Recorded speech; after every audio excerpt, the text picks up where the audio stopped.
Internet. My name is Bryson, and welcome to my new channel. Please enjoy it. Okay, now get super pumped because it's going to be awesome. So I thought I could kick off the channel by telling the first funny story. Okay, here goes. When I was 8 or 9 or 10 or 11, however old I was, my mom decided to help one of her friends by babysitting her 39 children at our house. And to make it worse, one of the kids had a huge crush on me. She would follow me around and stuff, and I did not like her back. I tried to get away from her by going downstairs, but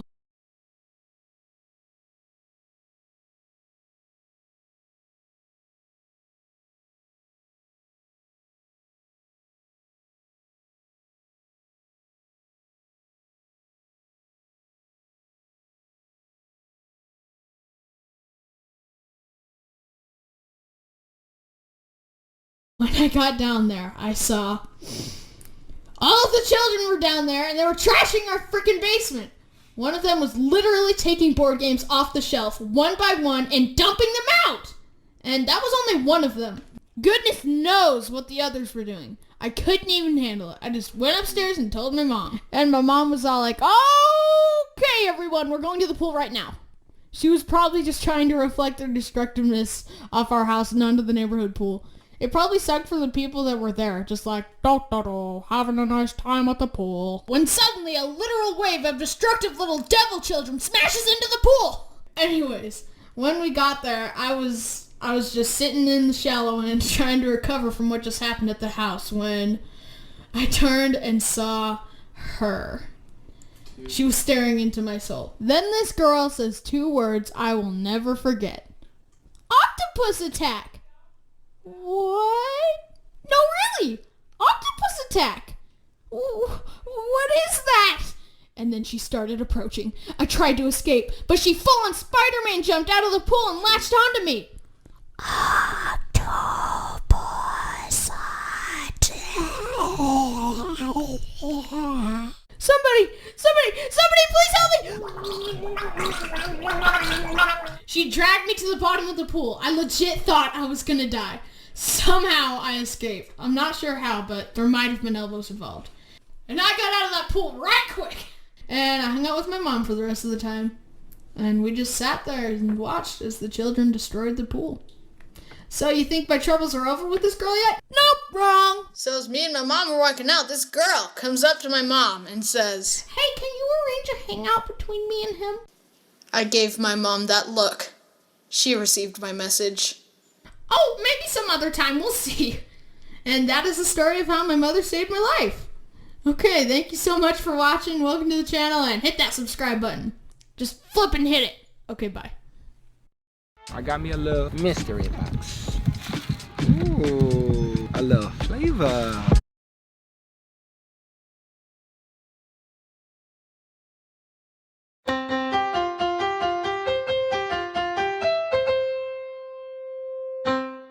Okay, just to start off, this video is going to be really weird because my imagination is really weird. I've always been a creative kid, but some of the things I imagine even make me go, wait, what the heck? Here are some of them. Have you ever heard the word impeached? For anyone who doesn't know, the word impeached means when a high-level government official, like a president, is charged. It will sometimes mean that they are voted out of office. But what I imagine when I hear it is this. Walking into a room. Hey, why is it so dark in here? Sorry, Mr. Prez. You're getting impeached. Bam. Oh no! Begin the ritual. No!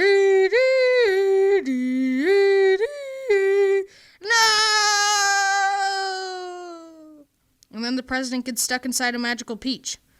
Send him down with the rest of them.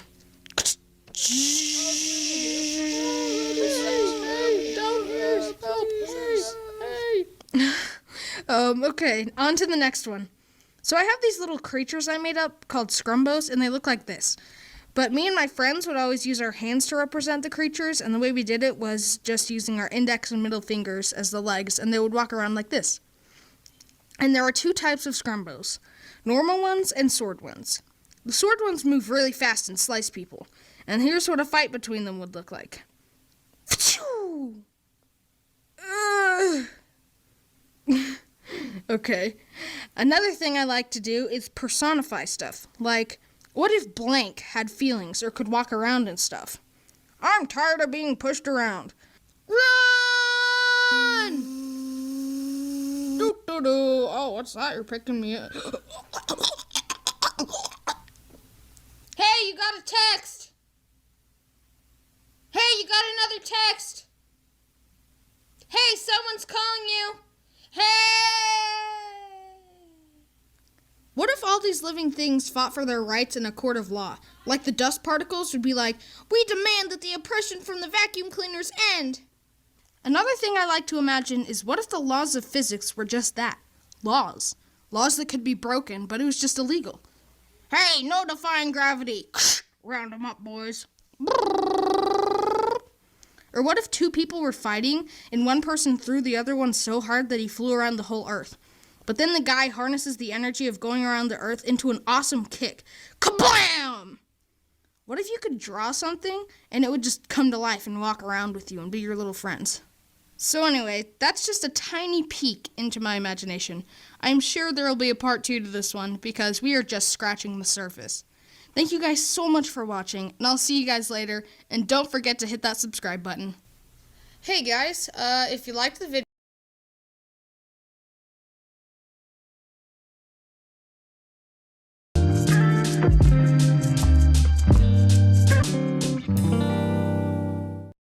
This is a Tempur-Pedic mattress, and it's designed to help make aches and pains a thing of the past. a brick to the stairs.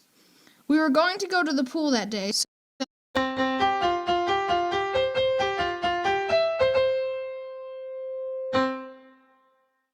Hey everybody, I've got another story for you. So when I lived in North Carolina, we had brick stairs leading up to our front door, and one of the bricks on the corner was missing. And every time you walked up to the porch, you would see that brick was missing. So my mom, after years of having to look at that stupid missing brick, she decided to replace it, which is actually way harder than it sounds because our house was old and they didn't make that kind of brick anymore. However, we had one more corner brick that didn't have holes in it that my mom could use to replace it. Anyways, the point is she spent a ton of time adding a brick to the stairs.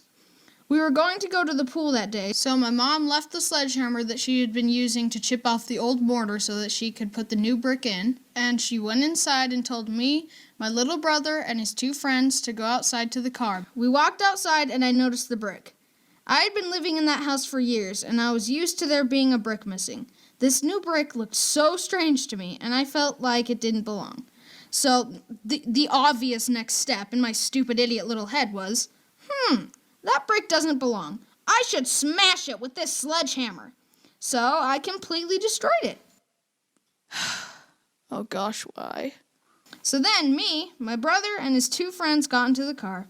A little while later, my mom and dad walked out, and my mom saw that hours and hours of work and years of trying to find the right brick had just been destroyed. And let me just tell you something. Everyone has a scary parent. Most people say it's usually the dad, but oh no, definitely not. My mom is horrifying when she's mad. My dad's not nearly as scary.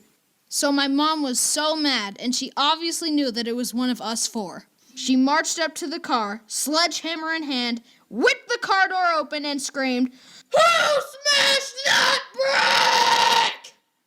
And boom, instant betrayal. All 3 of them turned and pointed to me. I remember thinking, this is the end. My mom, with fire in her eyes, screamed, "What were you thinking?" The only thing I could manage to say was, because the honest truth was I wasn't thinking at all. And I just sat there shaking like an idiot and waited for my approaching demise. My mom turned and chucked the sledgehammer across our entire yard and onto the neighbor's yard. Obviously, since I lived to make this video, you can tell that I wasn't destroyed that day. But it cost my mom a ton of work, and I still feel so bad about it. Just, what was I thinking? Anyways, now, years later, this is one of our favorite family stories, and me and my mom still laugh about it. Probably because at that moment, fueled with rage, my mom could have easily won the Highland Games, the way she caber-tossed that sledgehammer. Yeah, she's definitely the scary one. Sorry, Dad. Thank you so much for watching, and I'll see you guys later.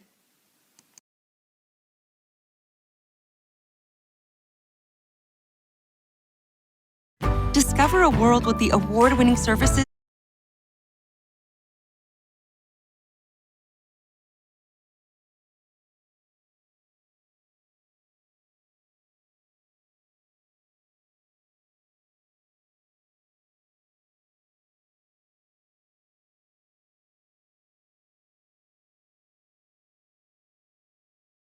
Why get someone one big gift when you could get them a bunch of mini gifts? Like these little Reese's. Find Peter Parker. What's the thing on his hand? Find Peter Parker. Hey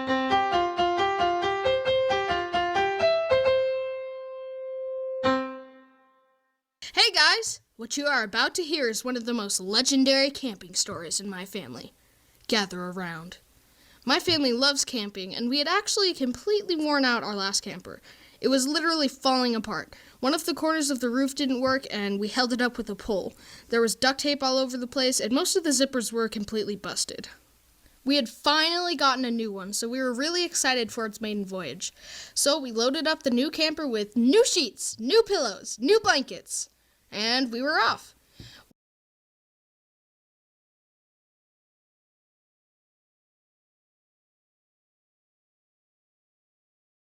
When not 2 turns later, we heard a big thump. We went out back, and our bike rack had fallen off the back of the camper. Not just the rack, but the whole back bumper fell off. We should have taken it as a bad omen, but nope. My parents went back to the house to get the necessary tools to fix the back bumper, and my oldest brother, Brody, thought he could help by throwing the bikes on top of the camper. When he did, one of the bike pedals punctured the roof of our brand new camper. What were you thinking, Brody? The brand new camper now had a busted back bumper and a nice big hole in the roof, and we hadn't even used it yet. We were literally 50 yards from our house. This is why we can't have nice things! Anyways, we all got back in the car and kept driving. We got there, set up, and had a ton of fun with our friends. A couple nights into the trip, we were all in our bed sleeping when I was woken up by our dog, Dixie, whining at the door. Brody assumed she had to go to the bathroom, so we opened the door and she ran out. Big mistake. The actual reason Dixie wanted to come out was because she heard something in the bushes. She snuck around the bushes when... Dixie had been sprayed by a skunk. She came booking it back to the camper smelling like pure death. Like seriously, that's what I imagine death to smell like. Just imagine taking a sewage plant, rancid milk, and that one kid in your school that has only ever taken one shower in his entire life, and putting them in a blender. This was worse. It was what I imagined Satan would want in one of his scented candles, just... Ooh, storm of 1,000 skunk farts. My favorite. Ho-ho. She was whining and rubbing her face on everything. New sheets, destroyed. New pillows, destroyed. New blankets, destroyed. New camper, destroyed. Ah! It even woke up my dad, who can sleep through anything. He said it was the first time a smell actually woke him up. After the shock started to wear off and the smell started to set in, my dad decided to take Dixie to the showers and try and get rid of the smell. I still remember him saying, I'm pretty sure in the dad handbook it says if the family dog gets sprayed by a skunk, the dad has to take care of it. Those words have gone down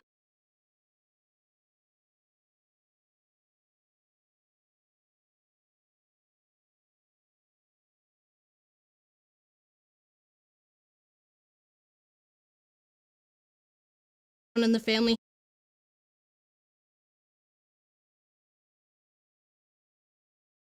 history books. This was one of those campgrounds that charged quarters to use showers. So my dad took a fistful of quarters and all the shampoo, yes, all of it, and gave Dixie like 20 showers. She was miserable, and I'm pretty sure he was too. Honestly, the showers hardly did anything. She still smelled crazy bad, and our entire camper that we had just bought 1 week ago now had a broken bumper, a big hole in the roof, and now it smelled like death. When we got home, we tried all of the skunk smell remedies that the internet could provide. We tried tomato juice, vinegar, some enzyme concoction, special shampoos, hydrogen peroxide, baking soda, vanilla extract, and on and on. But honestly, nothing worked but time. It was funny because for months after, we could tell exactly where the skunk hit Dixie. It was on the left side of her face and left leg. Yep, that is exactly where it smelled. Several months later, Dixie finally stopped smelling, and about 6 months later, our camper finally stopped smelling. So yeah, that's pretty much it. Dog got sprayed by a skunk, no biggie. Upside is, we learned clearly just how bad something could possibly smell, which is now how we gauge all future smells. Good to have perspective. Thank you so much for watching, and I'll see you guys later.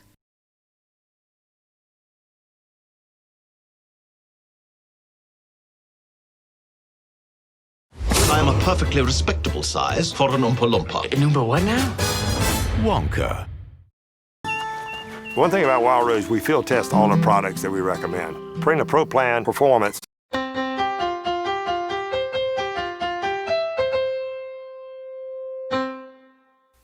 Hello guys! If any of you have any siblings, then you will understand exactly what I'm about to talk about.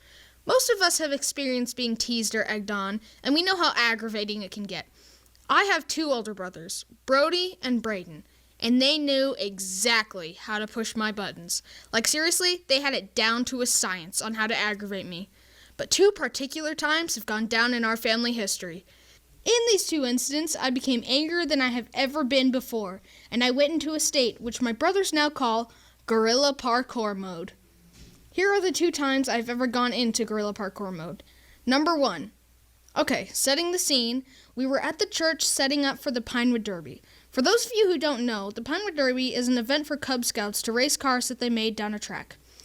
My dad was in charge of the Pinewood Derby, so my family and I were there early setting up. A while after we got there, Braden and I had gotten bored and we were wandering around the church. Then Braden found a piece of plastic broken off from one of those slidey room dividers. He picked it up and started waving it around, and I was all like, "Whoa!" Now I'm sure you all know about this universal principle regarding children. There can be multiple things around them they don't care to play with, but once someone else begins to use them, their mind goes, "I gotta use that thing!"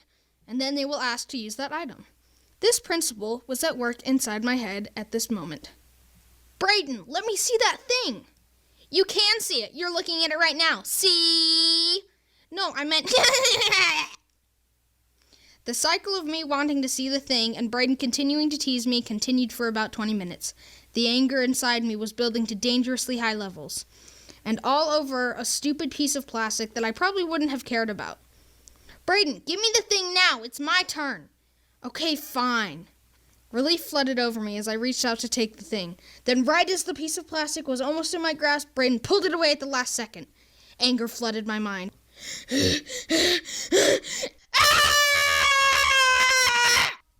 I had entered what is now called guerrilla parkour mode for the first time. The anger exploded out of my body as I began to chase Braden down the hall at sonic speeds. Nothing would stop me. I was willing to do anything to catch Braden. Braden could see this, and he ran as fast as he could away from the beast that was me. I chased him into the gym where multiple tables were set up for the Pinewood Derby. I ran in and slipped on the ground, but I got up and kept chasing in my crazed rage. Braden slid over the first table. Then little 4-foot Bryson, filled with raw, angry, cosmic power, straight up hurtled over that same table. I was gaining, and Braden began to fear for his life. Another table was slid over, then hurtled. I drew closer to Braden. He was headed toward a table right in front of a door for his escape. He slid over, and I attempted my final hurdle, only to have my foot catch on the table and slingshot my face into the carpet. But I wasn't finished yet. I flew out the door and rocketed down the hallway in my pursuit. 10 feet away. 5, 2, 1! And at that very moment, my energy left me and I couldn't keep up. I had exited guerrilla parkour mode, and Braden's life was no longer in jeopardy. I fell to the ground exhausted. But hey, after that, he let me hold the thing. Totally worth it. Okay, now for the second time I've ever entered guerrilla parkour mode. This time was triggered by my oldest brother, Brody. Me and him were playing tag on a playground. Because Brody was a much bigger child than me, he still is, but whatever. He was able to avoid me in most all my efforts to tag him. After a few minutes, I was finally able to tag him. "Ha! Tag, you're it!" "Nope, you didn't say the magic word." "What's the magic? Gotta catch me again to find out!" As I'm sure you can predict, this cycle continued for around 20 more minutes. I'd managed to tag him, and then he would add more magic words. At this point, Brody had begun his cycle. He would run up the stairs and wait, then I would come up the stairs, and he would go down the slide and wait. Then I would go down the slide, and he would run up the stairs. This continued for some time. The rage began to build inside me once again. The beast inside was about to come out. The magic words at that time were poop, butt, and fart. As you can see, Brody was very creative in his magic word creation process. I ran up to the top of the playground only to see Brody go down the slide again for the 5th time. I had it. Nothing would stop me from tagging Brody at this point.